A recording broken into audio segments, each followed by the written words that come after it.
Luke, hey, congratulations on the prequel series, The Terminal List, Dark Wolf. Thank you. Thanks, man. We love these action espionage series, but we have to hear it from you. What initially drew you that you want to be part of this? I mean, there's multiple reasons, of why this is an appealing kind of show, especially for a couple of lad actors. You kind of want to play the little boy with machine guns and stuff always. That never leaves our heads. And this is one of the few shows out there that's doing something in the style of like 90s and 80s action movies, and we're like firing real guns and stuff like that.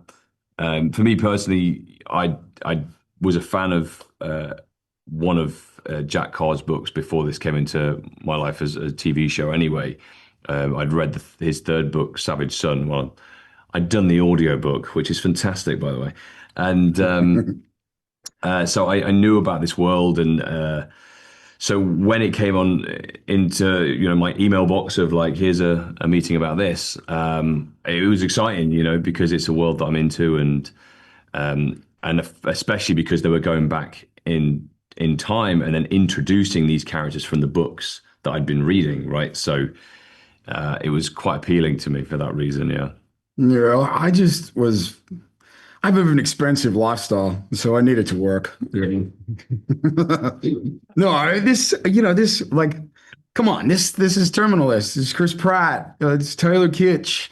It's him. Like, there's not many crosses next to this, right? That's going to lead you away. And then you add character, great writers. You have all of this amazing these ex-operators who are military advisors on the show. Yeah, it's a no-brainer. Yeah. Now, both of you are no stranger to action. Can you talk about the military training in preparation for this? Yeah, I mean, it was so important, as soon as we arrived here, well, arrived in Los Angeles where we started shooting this season. We got straight into it in terms of our military operations stuff and our tactical operations, and also the thing that surprised me but was also amazing and so valuable was like a mindset shift of how operators think. So that side of the training as well, and understanding how operators work in any given environment, especially when you're undercover, like as a CIA operative, or like and you have to work undercover amongst civilians. That kind of understanding and training was so valuable for particularly this season of the show. How you work in a team, and being put together with other operatives, that you don't necessarily know, but you got to work in the same team. Do you trust them all? Is anyone like a double agent here?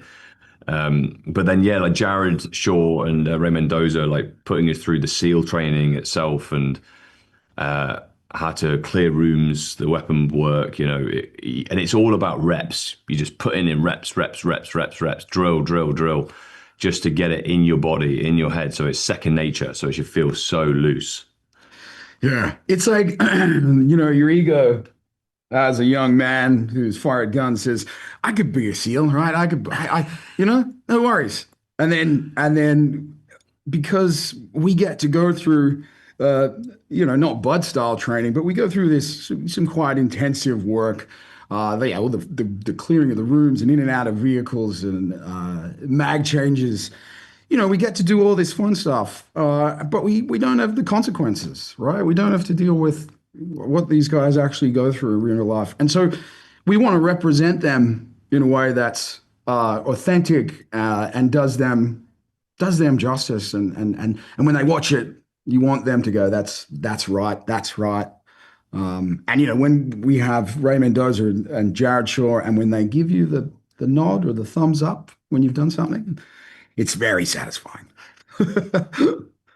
This series is very satisfying to the both of you. So thank you very much for speaking to us about the Terminal List, Dark Wolf.